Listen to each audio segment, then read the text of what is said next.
Bueno, buenas noches, muchachos. Hoy es 23 de septiembre del año 2024, son las 6:40.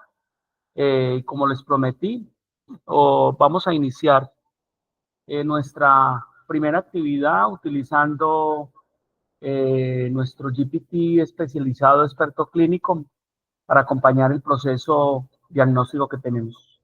¿Todos me están escuchando? ¿Me confirman, por favor? ¿Me confirman? Sí, señor.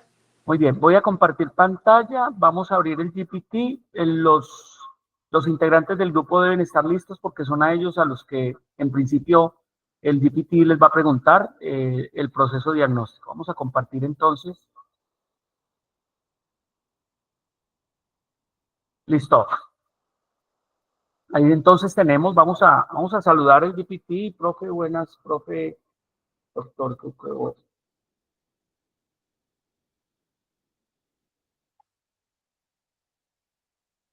Estamos saludándola. Definitivamente lo dejé como profe, no lo dejé como mujer, lo dejé como hombre.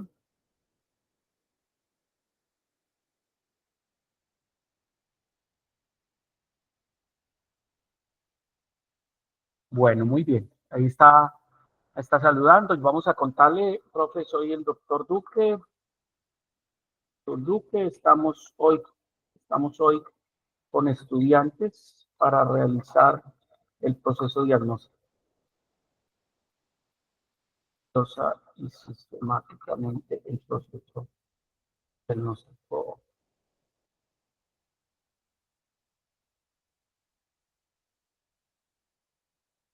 En 2024. En principio, hiciera una reflexión de apertura.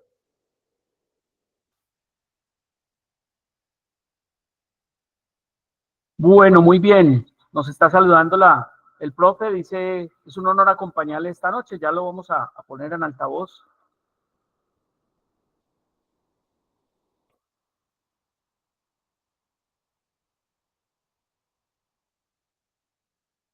Vamos a ver si lo escuchan. Buenas noches, doctor Duque. Estudiantes, es un honor acompañarles esta noche en lo que será un ejercicio fundamental para el desarrollo de sus habilidades como futuros médicos, el proceso diagnóstico versión Duque 2024. Este proceso no solo busca que lleguen a un diagnóstico preciso, sino que lo hagan de manera sistemática, crítica y reflexiva. Permítanme comenzar con una breve reflexión. El diagnóstico médico es una de las responsabilidades más delicadas y complejas que tienen como profesionales de la salud. En cada paso del proceso, deben equilibrar la ciencia con el arte de la medicina. La ciencia, representada en las pruebas diagnósticas, guías basadas en evidencia y conocimiento clínico. El arte, reflejado en la capacidad de escuchar activamente al paciente, identificar detalles aparentemente insignificantes y tomar decisiones en medio de la incertidumbre. Hoy, se espera que sean rigurosos, que sigan el método que ha sido diseñado para minimizar errores y evitar sesgos. Recordemos que el diagnóstico no es solo una tarea técnica, es un acto humano, cargado de responsabilidad y compromiso. Cada error puede impactar profundamente la vida de una persona, y nuestro deber es minimizar esos errores mediante el análisis meticuloso, la reflexión y la autocrítica constante. Nuestro enfoque sistemático, en el cual comenzaremos desde el resumen de datos positivos hasta el plan de tratamiento, nos ayudará a evitar atajos mentales que puedan inducirnos al error. Este proceso no es solo una herramienta, sino una filosofía de trabajo que debe permear en cada uno de ustedes. Les invito a estar presentes, concentrados y comprometidos con este ejercicio. Cada paso que demos hoy es un paso hacia convertirse en mejores médicos, más seguros y conscientes de sus decisiones. Con esta reflexión en mente, Dr. Duque, quedo atento a sus directrices para proceder con el análisis. Bueno, muy bien, muchachos. Entonces, con base en esto, vamos a anexarle la historia clínica que ustedes pasaron y voy a anexarle los estudiantes, los nombres de los grupos. La idea es que la profe, doctor Duque Bot, haga el proceso juicioso y ustedes, dependiendo de quién él llame, deben ir escribiendo en el chat, dándole la respuesta a él. Espero lo hagan de la mejor manera y yo simplemente lo que hago es copiar el chat y pasárselo al bot. Entonces, profe, voy a anexar voy a anexar una historia clínica con los datos fundamentales. Además, un listado de estudiantes que son los que usted va a llamar como lo considere. Luego, hagamos el proceso paso a paso. Ellos, en principio, son los que deben ir resolviendo cada pregunta o paso que usted da. Entonces vamos a poner esto y vamos a agregarle los dos archivos.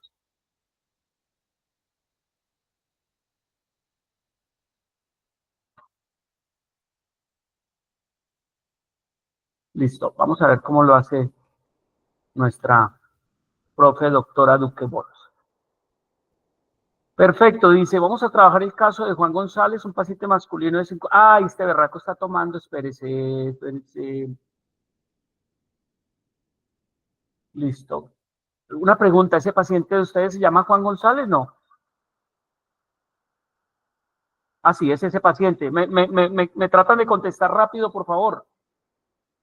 La lista es la que Sí, corresponde. señor. Doc. Listo, la lista es y el resumen que él pone. Entonces, por favor, Juan Sebastián, vaya escribiendo en el chat, vaya escribiendo y yo le paso lo que escriba al bot. Juan Sebastián, contesta lo que él pregunta ahí, ¿no? El resumen de datos positivos. ¿Cuáles son los datos positivos de la historia clínica? Por favor, lo hacemos lo más rápido posible para que hagamos muy eficiente este espacio. Juan Sebastián. Profe, estoy tratando que no me dejan anexar nada. No, cópielo y péguelo, ¿no? Cópielo acá en texto, es más fácil.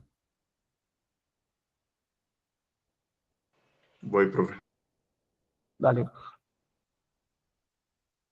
Si quieren, la medida en que va escribiendo, para nosotros irnos dando cuenta que está escribiendo, pues va hablando, cosa de que nosotros sepamos cuáles son los datos positivos de identificación, motivo de consulta, enfermedad actual, antecedentes positivos y lo encontrado del examen físico. Básicamente es eso, los datos positivos. Trate de colocar lo que más pueda, que igual el bot nos ayuda a recordar esos datos.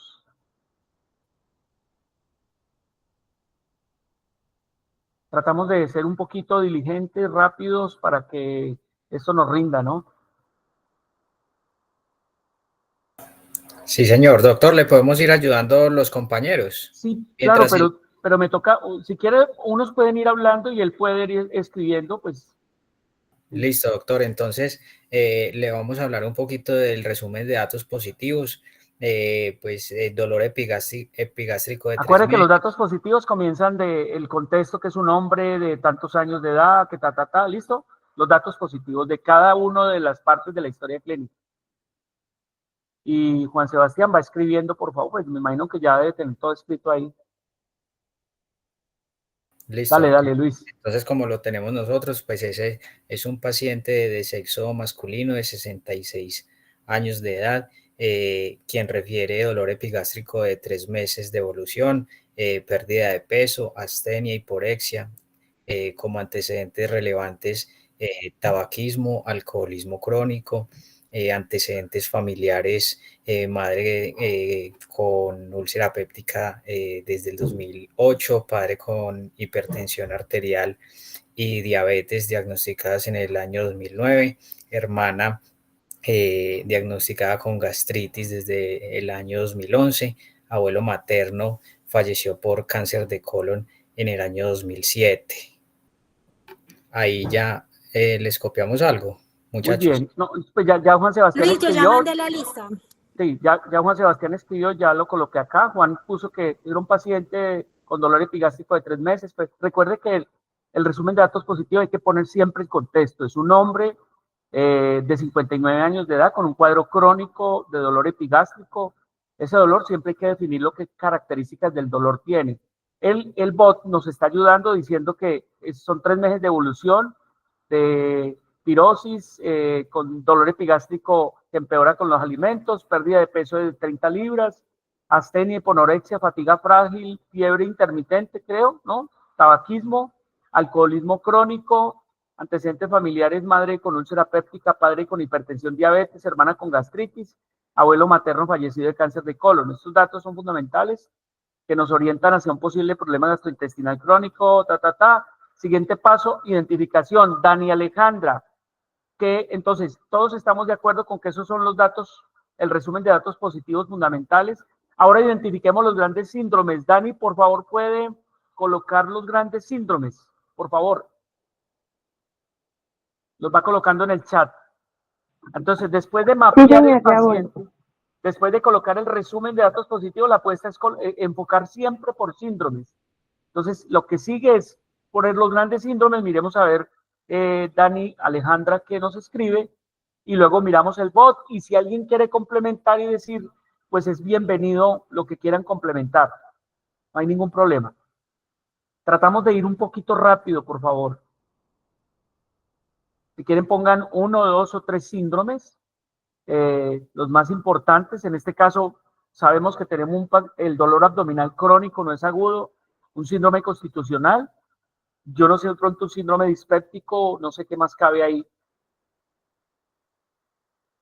El grupo puede ir opinando mientras ella va escribiendo, pero tratamos de que Dani escriba lo más rápido posible.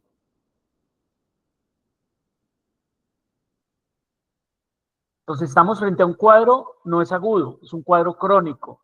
Segundo, lo domina el dolor. Hubiera sido muy bueno describir la característica del dolor, es urente, es quemante, ahí dice que tipo pirosis. Entonces, porque eso lo orienta a uno a pensar en diagnósticos diferenciales después. Esperando que Dani escriba. Sí, señor, pues el grupo coincide con síndrome febril, síndrome febril, el constitucional. No había que volver a escribir el resumen, mi querida. Bueno. No sé, Dani, ¿qué pasó? ¿No escribió nada? Ok.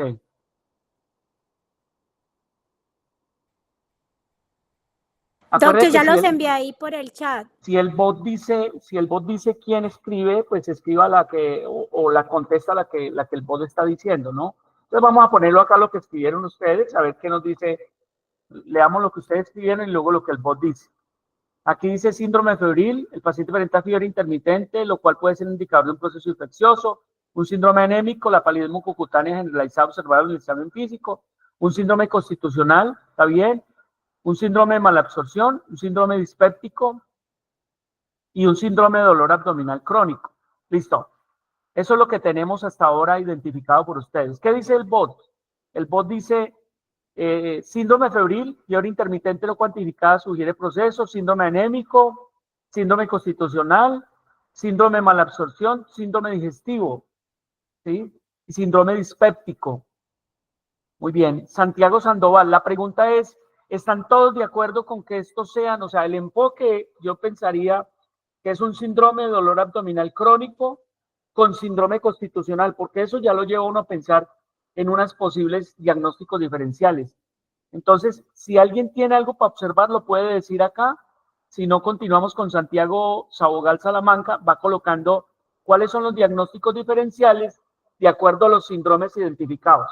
Por favor. Listo, doctor, ya coloco los diagnósticos. Estoy ir escribiendo. Si alguien quiere ir hablando, bienvenido. Si alguien está de acuerdo o no está de acuerdo con que lo que colocaron ahí, con que le falta, hay que buscar denominadores comunes que sean comunes al síndrome febril, al síndrome constitucional, al síndrome de dolor abdominal crónico, al síndrome dispéptico crónico. Porque con eso buscamos denominadores comunes a todos. O sea, síndrome febril solo no dice nada, pero síndrome febril con manifestaciones digestivas, en este caso síndrome de dolor abdominal, síndrome dispéptico, lo lleva a uno a pensar en algunas causas. Lo mismo el síndrome anémico asociado a manifestaciones digestivas, también lo lleva a uno a pensar en algunas causas. ¿Santiago está escribiendo?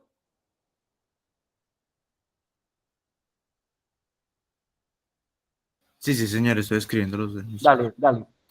Si alguien quiere ir hablando, bienvenidos, no hay problema. Si alguien quiere opinar, el siguiente paso, acuérdense que el tercer paso es ubicar diagnósticos diferenciales de acuerdo a síndromes identificados.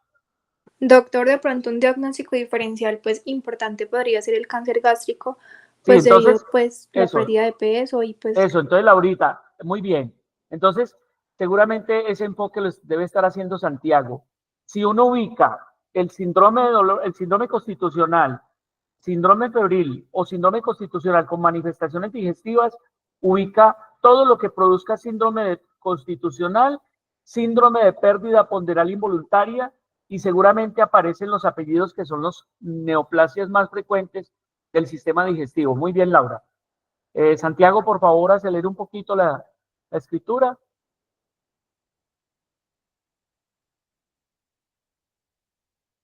Listo, Santiago ya escribió. Aquí entonces están escribiendo. Yo creo que con uno que escriba para que no se enloquezca el bot con esto. Parece que todos escribieron, ¿no? No. Resumen de datos positivos. Santiago. Cáncer gástrico. Sería muy bueno, Santiago, que todo lo enfoquemos, coloquemos el síndrome y secundario al síndrome, ¿cuál es el diagnóstico diferencial? Entonces, para que lo tengamos en cuenta así. ¿Listo? Por ahora vamos a poner esto y opinemos. Santiago. Listo.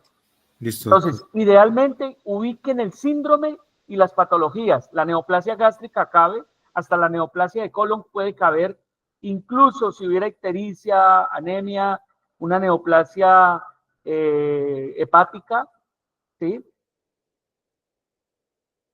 Muy bien. Bueno, entonces mire lo que dice el bot. El bot, ¿qué nos dice? Entonces dice, muy bien, Santiago, has identificado los diagnósticos diferenciales sólidos y coherentes con los síndromes observados. Recapitulemos: cáncer gástrico respaldado por la pérdida de peso, la astenia, la hiponorexia, los antecedentes familiares de cáncer y el síndrome dispéptico con dolor epigástrico crónico, completamente identificado. Una úlcera péptica complicada, sí. Los síntomas dispépticos, antecedentes familiares, la úlcera podría estar asociada a un proceso inflamatorio. Gastritis crónica con metaplasia, eso está dentro de las enfermedades acidopépticas. El tumor duodenal haría parte de las neoplasias digestivas altas. El síndrome de malabsorción, yo pensaría una malabsorción, sobre todo en un paciente con diarrea crónica. No lo pensaría todavía acá. ¿Alguien tiene algo más para opinar? Que lo pueda hablar, no lo tenga que escribir. ¿Alguien tiene? Mientras tanto, Laura Daniela se prepara para que aplique las 4 leyes. La ley de la prioridad, la ley de lo más frecuente, la ley de Agatha Christie y la ley de la parsimonia. Laura Daniela, por favor. Mientras tanto, el resto puede ir hablando, ¿no? Si considera que hay algo más para pensar, ¿qué pasa con la fiebre? ¿Ustedes qué piensan que por qué puede estar manifestando fiebre prolongada? Porque serían fiebre de 3 meses, yo no sé. ¿Qué creerían ustedes en la aparición de fiebre en un paciente de estos? ¿O no es un síntoma relevante, o fue un síntoma subjetivo, o no es un síntoma realmente que tenga mucha importancia? Muchachos, por favor. doctor, de pronto pues en un tumor maligno que a veces en etapas como muy avanzadas se presenta pues la fiebre. Perfectamente válido, Laurita, perfectamente válido. Los pacientes, los síndromes febriles prolongados, el origen pueden ser las neoplasias, totalmente identificado. Esa es una de las causas posiblemente frecuentes de síndromes febriles prolongados. Acuérdense que la idea es ponerle apellido. Yo digo, síndrome constitucional o síndrome de pérdida ponderal involuntaria, que están al mismo nivel, hay que ponerle apellido para saber qué diagnósticos diferenciales. En este caso es síndrome constitucional, síndrome de pérdida ponderal involuntaria con síntomas digestivos.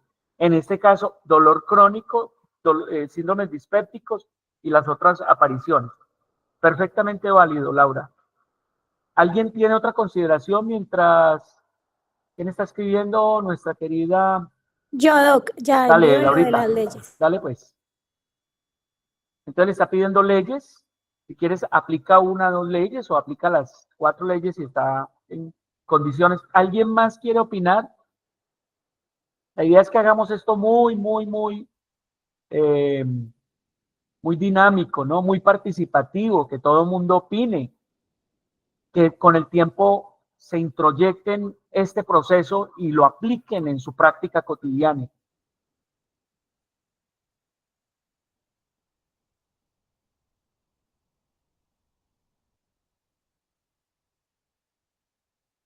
Doctor, un proceso infeccioso por Helicobacter pylori podría causarnos fiebre de Luis, 3 meses. el helicobacter no produce fiebre, el helicobacter produce una inflamación crónica, acuérdense, produce gastritis crónicas en diferentes estadios, incluso crónicamente podría llevar a transformarse en una neoplasia, aunque no es la causa directa, es más causa directa de gastritis o duodenitis crónica, pero no da síndrome febril, no se considera como tal un proceso que dé síndrome febril prolongado, ¿listo?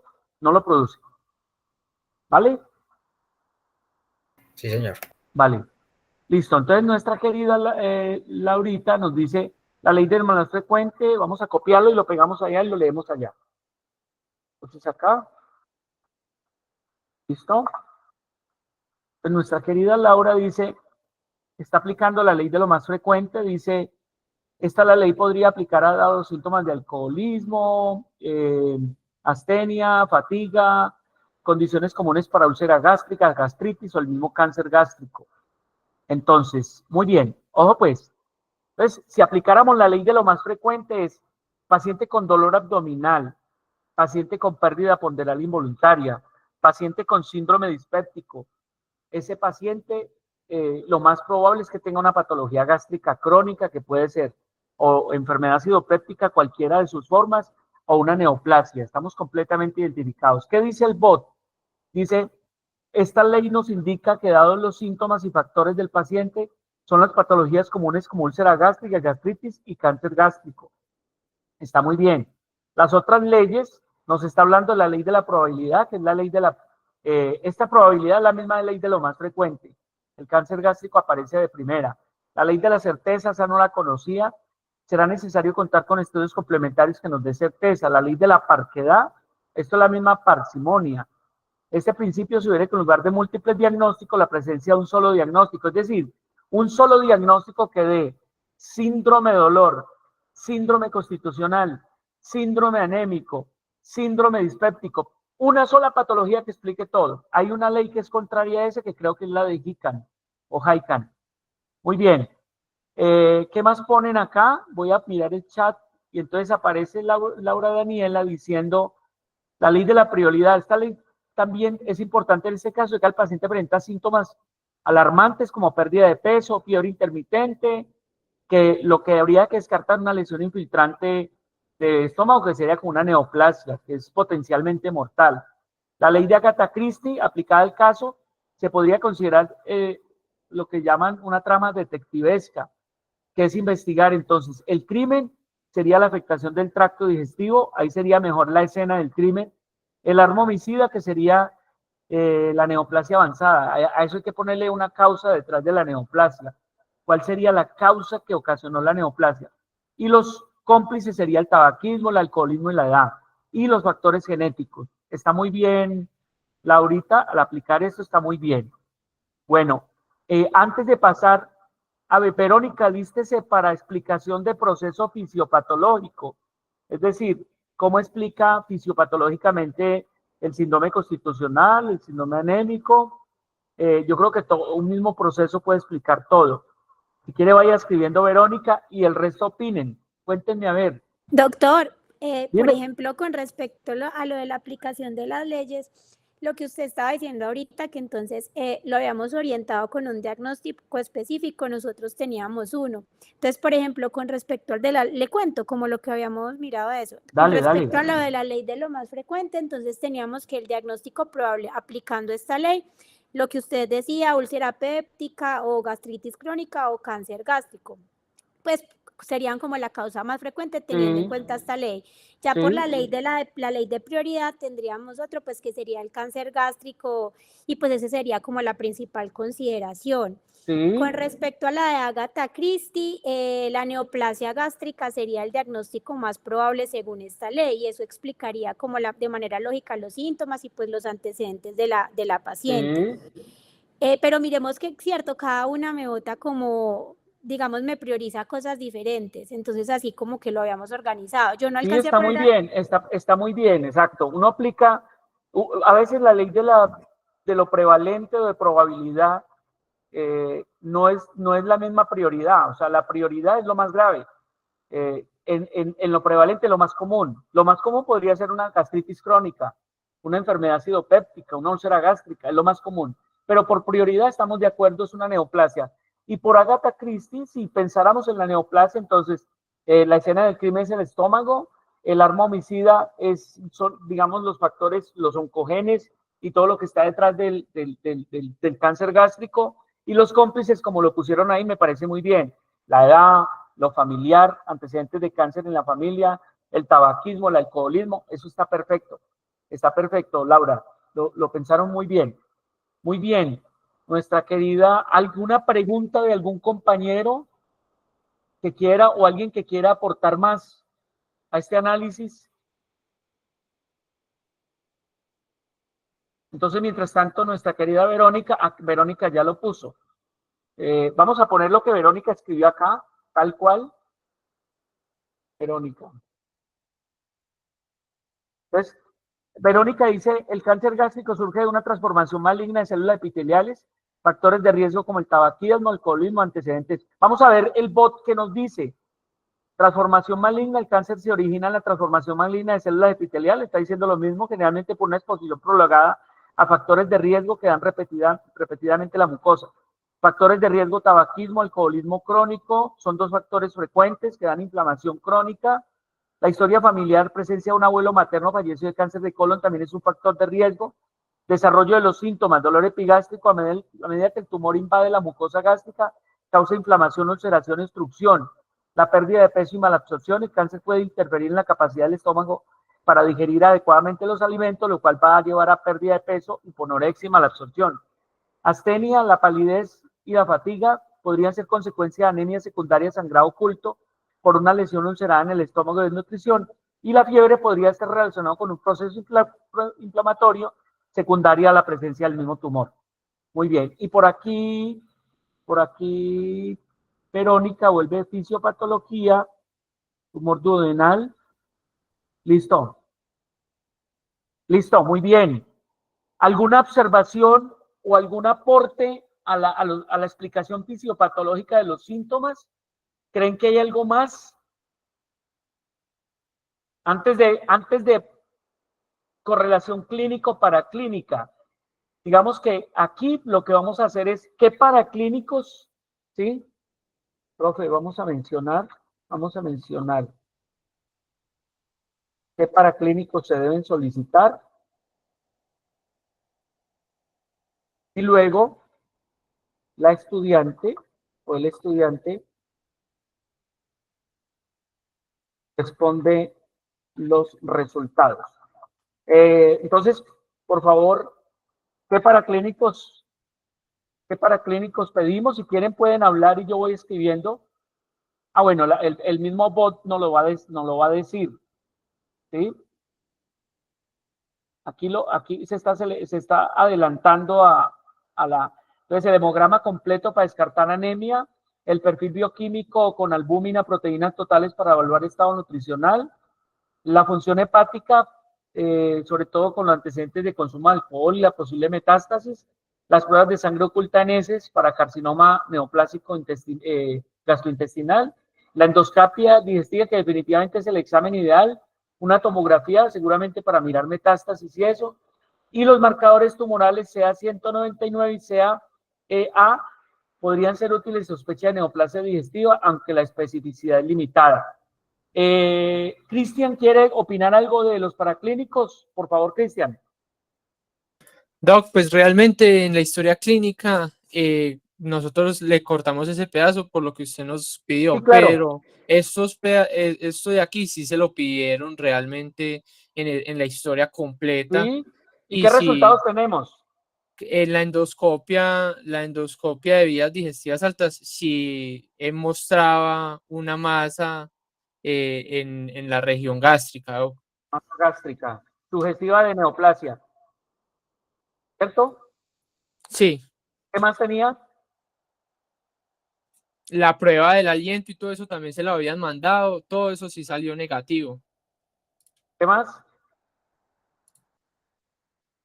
El Doctor, hemo- también Doctor, la hemoglobina ¿Cómo estaba la hemoglobina? estaba en 5.8. 5.8. ¿Y el Sí, doctor. hematocrito? En 19.7. Plaquetas 19.7. 805.000. ¿Corpuscular medio cuánto tenía? ¿Qué, doctor? Volumen corpuscular medio. 73. Listo. Hipo. Estaba hipo. ¿Y la hemoglobina corpuscular media? Estaba en 21.2. Entonces es una anemia hipocrómica microcítica, es una anemia por pérdida. ¿Algún otro examen tenía? ¿Algún otro examen? RX de tórax con prominencia de la trama iliar. Tenía una ecografía abdominal con una imagen ecogénita a nivel vesicular que puede corresponder con un pólipo o una Perdón, masa ¿ecografía dónde? ¿Resultado de abdominal. ecografía? Abdominal, doctor. Abdominal. Listo. ¿Qué mostró? Imagen ecogénica a nivel vesicular que puede corresponder con pólipo o barro biliar. Sí. ¿Qué más? ¿Algo más? Y no, pues ya el compañero le cuenta lo de la endoscopia, Cristian, de Ya, la vías endoscopia ya. Entonces, Sí, ahí está todo el resultado. compartámoselo al bot. Por los resultados les llamo, ahora vamos a analizar la correlación, listo, con los hallazgos. Endoscopia digestiva, masa gástrica sugestiva. Este hallazgo es altamente sugestivo, obviamente, de una neoplasia y refuerza la hipótesis basada en los síntomas y los factores de riesgo. Debería confirmarse mediante estudio biopsia de la masa, ¿no? La prueba del aliento descarta el Helicobacter, un agente frecuente en la úlcera gástrica y en la gastritis, aunque no excluye completamente la patología gástrica. El hemograma es una anemia microcítica hipocrómica, lo que sugiere anemia por deficiencia de hierro, posiblemente secundaria a un sangrado. La radiografía pueden ser adenopatías ciliares, posiblemente relacionada con una metástasis, y la ecografía, pues simplemente el pólipo biliar o el barro biliar. Listo, masa gástrica, anemia microcítica hipocrómica. El siguiente paso. ¿Alguna pregunta antes de continuar acá? Muchachos, ¿alguna observación? ¿Quisieran preguntarle algo al bot?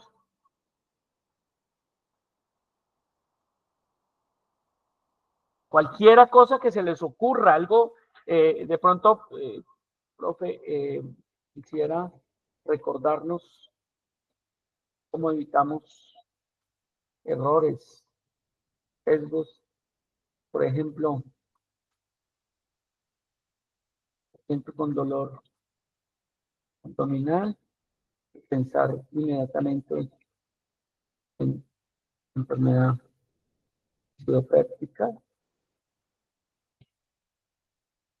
y olvidarnos de otras patologías importantes. Ayúdenme.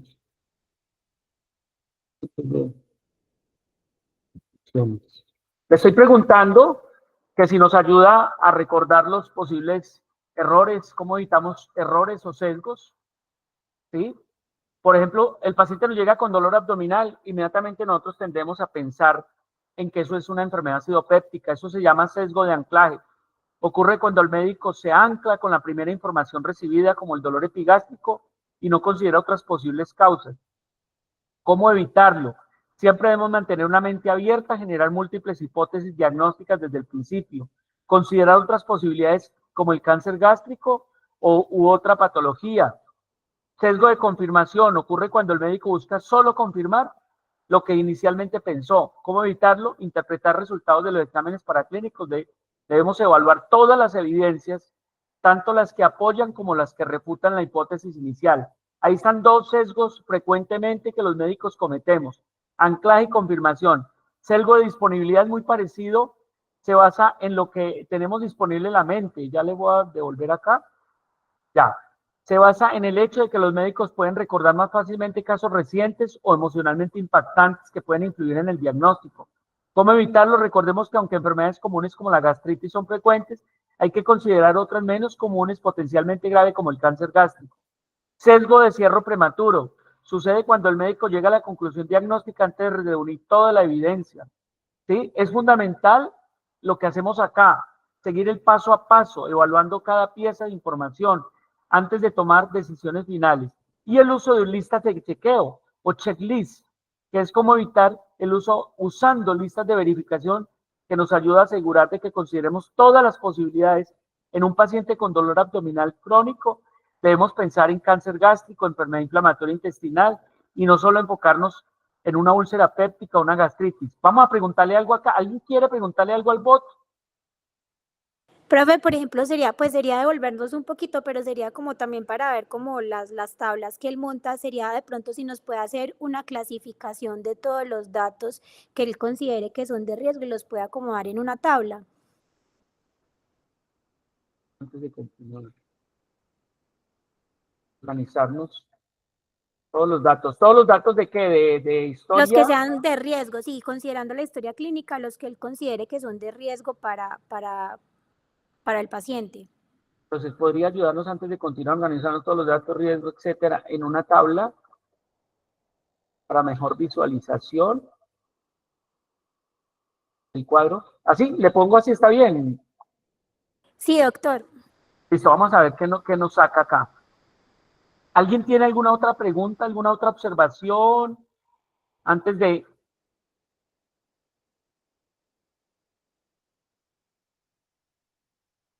conclusiones diagnósticas? Vayan pensando entonces en diagnósticos sindromáticos, que serían los mismos que ya hicieron en la etapa 2. Los diagnósticos sindromáticos. Diagnósticos topográficos. Mire. Mire la tabla que nos saca, mi querida. Mire. Categoría, historia de enfermedad, dolor epigástrico, 3 meses, pérdida de peso, fiebre intermitente, síntomas, dolor epigástrico, pirosis, saciedad precoz, pérdida de peso, después examen físico, apalidez mucocutánea, los resultados de exámenes con anemia microcítica hipocrómica, el tabaquismo, el alcoholismo, los antecedentes familiares, madre con úlcera péptica, madre hipertensa, diabetes, paraclínico, endoscopia masa epigástrica, hallazgo relevante, sospecha de cáncer gástrico por una masa. ¿Cómo le parece esta? Sí, ya queda como más resumido todo. ¿Cierto? Doctor, una pregunta, y él ahí Dime. en la parte de abajo dice, por ejemplo, esas preguntas sugeridas, ¿eso es porque él lo sugiere o porque, por ejemplo, usted previamente ya le ha dicho como qué cosas No, puede yo he preconfigurado casi todo, pero él, por ejemplo, esto lo está colocando, pero está preconfigurado porque incluso para que se diga el tratamiento después de las conclusiones. Esto lo saca él de todas maneras, pero casi que todo está preconfigurado, muchachos. Bueno, ¿qué tal si le decimos, profe, antes de cerrar, antes de diagnósticos finales, ¿por qué no pensar en un SEA gástrico, en un SEA hepático? En un SEA hepático. Ejemplo, un SEA hepático tiene síndrome constitucional, síndrome anémico, de pronto faltaría el síndrome ictérico, pero preguntémosle, ¿no? Como posibilidad también. Miremos a ver qué nos dice. Vayan pensando en más cosas antes de cerrar. Saquémosle todo el provecho Es una excelente observación, doctor Duque. Considerar un SEA hepático también es una posibilidad, especialmente en pacientes con consumo de alcohol, lo que podría predisponer a enfermedades hepáticas como cirrosis y eventualmente carcinoma hepatocelular. Algunas razones por las cuales el SEA hepático podría ser considerado: el alcoholismo crónico, tiene un historial de consumo de 30 años, que puede desarrollar una cirrosis, y la fiebre y la astenia pueden ser secundaria a un proceso maligno del hígado dado la neoplasia, la prominencia ciliar en la radiografía y la ecografía abdominal. Sin embargo, algunas razones por las cuales el cáncer gástrico sigue siendo, la masa gástrica visualizada en la endoscopia, los síntomas digestivos, la anemia microcítica. En resumen, aunque el cáncer hepático es una posibilidad, ¿sabe qué síntoma está faltando acá? ¿Cuál síntoma cree que está faltando ahí?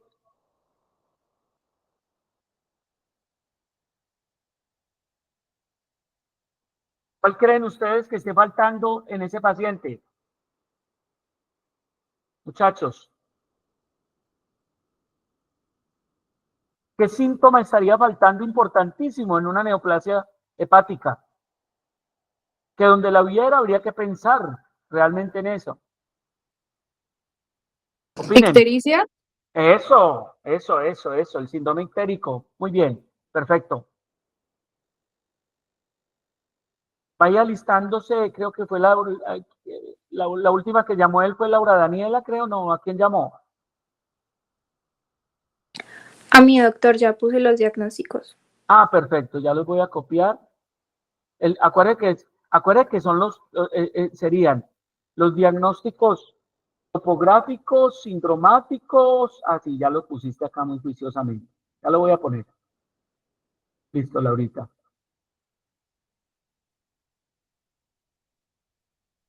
Listo, la ausencia de ictericia hace que el cáncer hepático primario sea menos probable en comparación con el gástrico, donde la pérdida de peso, la astenia y los hallazgos de masa son más frecuentes. Listo. Diagnósticos finales. Aquí cerramos, creo. Acuérdense que tiene más preguntas, aprovechen, muchachos, aprovechen. Excelente, ha realizado una. Entonces, ya aquí esta mujer dice, perdón, este bot. Diagnóstico topográfico, úlcera, cáncer gástrico ulcerado, neoplasia gástrica etiológico, úlcera gástrica, diagnósticos diferenciales ya lo habíamos colocado. Definitivamente el diagnóstico específico es una neoplasia gástrica, no sabemos si hay metástasis, no está muy claro. Listo. Muy bien. Yo creo que el tratamiento ya, dejémoslo ahí. ¿Quieren preguntarle algo antes de cerrar? Obviamente ese paciente debe ir a estudio anatomopatológico, hay que hacer clasificación del tumor, hay que pedir tomografía para abdominal y tórax, marcadores tumorales, para hacer la clasificación definitiva y se va para oncología seguramente. ¿Alguien quiere hacer alguna observación antes de cerrar?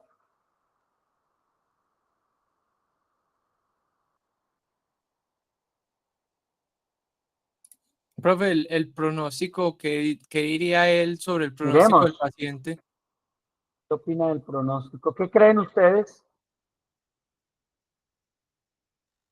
¿Qué creen ustedes? Yo creería que el pronóstico depende de la clasificación del tumor, pero miremos qué dice. Yo creo que eso depende de la metástasis, si hay o no. Entonces la respuesta es exacta, la respuesta es depende de la clasificación del tumor. Acuérdense que la clasificación de tumores es TNM, o sea, tumor, tamaño tumoral, la N es presencia de nódulos y la M es presencia de metástasis. Entonces, mire lo que está diciendo, depende de la etapa en la que se encuentre la enfermedad. A continuación, algunos factores que influyen en el pronóstico. Cáncer gástrico ulcerado, el gástrico suele tener un pronóstico reservado, especialmente si se diagnostican en etapas tempranas. Si el cáncer se ha limitado al estómago y no hay metástasis, el pronóstico es favorable, con una gastrectomía. En esta etapa puede tener una supervivencia de 5 años del 70-90. Si se ha diseminado ganglios linfáticos o metástasis, la supervivencia es mucho menor, 30% a 5 años. La úlcera péptica complicada, el pronóstico, pues, si se tratara solo de úlcera péptica, el pronóstico suele ser más favorable. Es simplemente tratamiento. La anemia significativa habría que hacer transfusión. La hepatopatía alcohólica posible, aunque no se ha confirmado signos clínicos de enfermedad hepática, el historial de consumo, es importante evaluar la función hepática, presencia de complicaciones, ascitis, todo eso. Factores pronósticos adicionales, la edad, 59 años, una edad favorable. El estado nutricional también es un factor pronóstico. En últimas, dependiendo de cómo se confirme la etapa, ¿no? Si es favorable o desfavorable, dependiendo de la etapa final. Vamos a hacer reflexión final. ¿Alguna pregunta antes de esto? Antes de cerrar, ¿alguna pregunta o alguna observación o algo adicional? ¿Quieren saber algo de, no sé, especificidad, sensibilidad, valor predictivo, todas esas cosas? ¿No?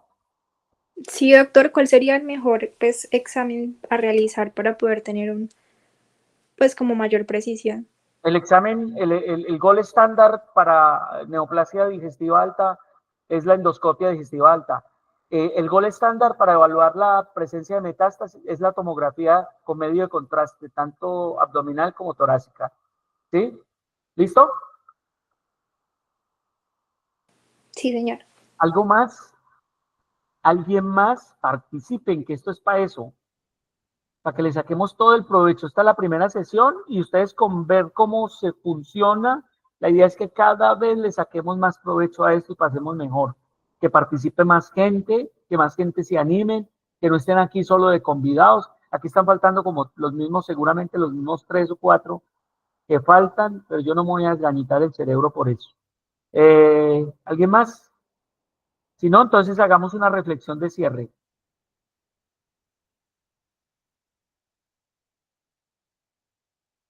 Vamos a ver la reflexión final. Ahora la ponemos en voz alta.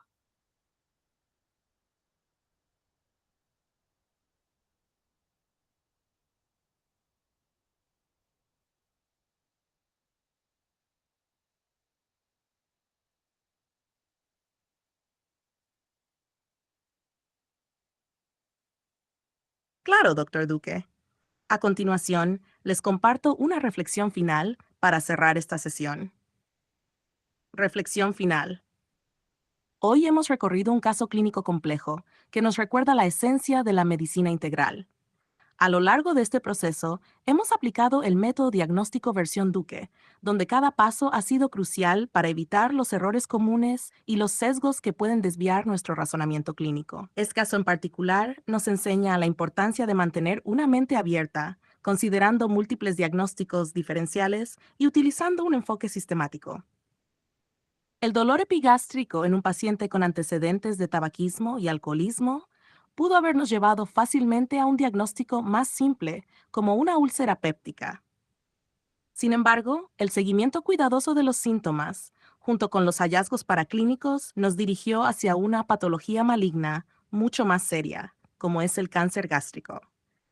El compromiso del médico va más allá de identificar la enfermedad. Involucra la capacidad de escuchar, reflexionar y, sobre todo, no precipitarse.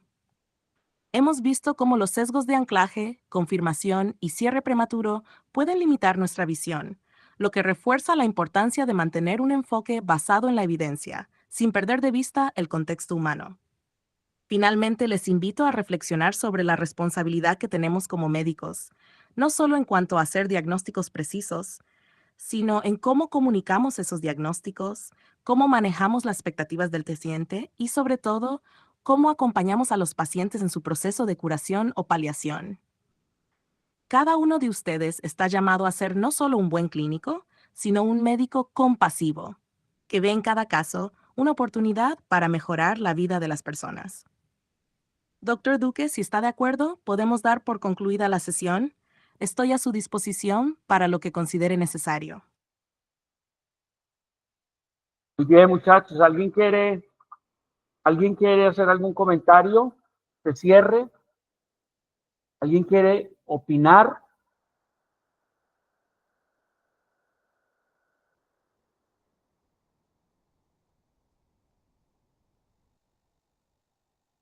¿Algún comentario de cierre? Sí, señor. Este es el preámbulo. Luis. Sí, profe, no, pues la verdad es que estuvo buena la actividad, sin embargo, pues nosotros no teníamos como muy claro cómo iba a ser como la dinámica, sin Tranquilo. embargo, pues ahí al final tratamos de Sí. adaptarnos un poquito, pero creo que es una buena herramienta. Nosotros estuvimos reunidos el fin de semana organizando algo e interactuamos pues con el doctor Duque Bot, y la verdad fue que pues nos pareció bastante acertado y puede ser de gran ayuda para todos. Excelente, Luis. Tranquilo que esta es la primera sesión y la idea es que cada sesión salga mejor, pero me parece que lo hicieron bien. Estuvo muy buena los aportes, el enfoque y como les digo, o sea, en la medida en que lo hagamos, como está guiado, como está sistemático, como está enriquecido, yo le he metido fuentes bibliográficas muy buenas, o sea, vamos a tener mucha confianza de que el doctor Duque Bot tiene las mejores fuentes en principio para consultar. Cuando no hay algo ahí, él se va a sus fuentes, pero en general son fuentes muy confiables. Yo le pude introducir el Current diagnóstico terapéutico que se publicó últimamente. Me parece una buena fuente para en general las patologías. Muy bien, Luis Felipe. No, muy bien, grupo 1. Me parece que para hacer el principio está muy bien. Dentro de 8 días, entonces el grupo 2, vamos a hacer un caso de patología respiratoria. Búsquese un casito cada vez de pronto más complejo, que sometamos esto a más tensión y aprovechemos más el bot en las diferentes etapas, para estar recordando, como le digo, esto nos tiene que nutrir para que nuestro razonamiento clínico y proceso diagnóstico sea cada vez mejor. En un futuro, que esto le impacte realmente a ustedes y ustedes estén enfocando muy bien sus casos, porque le garantizo que como los estamos enfocando, no lo hacen usualmente, ni lo hacen los médicos, ni lo hacen los estudiantes. Entonces, listo, vea, son las 1:30, yo creo que ya podemos cerrar. Voy a abrirles el quiz. El quiz es esto mismo. El quiz es consideraciones previas y proceso diagnóstico, 5 preguntitas. Espero lo hagan muy juiciosos. Traten cada vez de no copiarse entre ustedes. Si en algún momento quieren hacer uso de herramientas, pues úsenlas. Pero lo ideal es que lo hagan cada uno a conciencia. Bueno, muchachos, ya les abro el quiz. Entonces, una feliz noche para todos. ¿Vale? Chao, doctor, gracias. Chao, doctor, que descanse.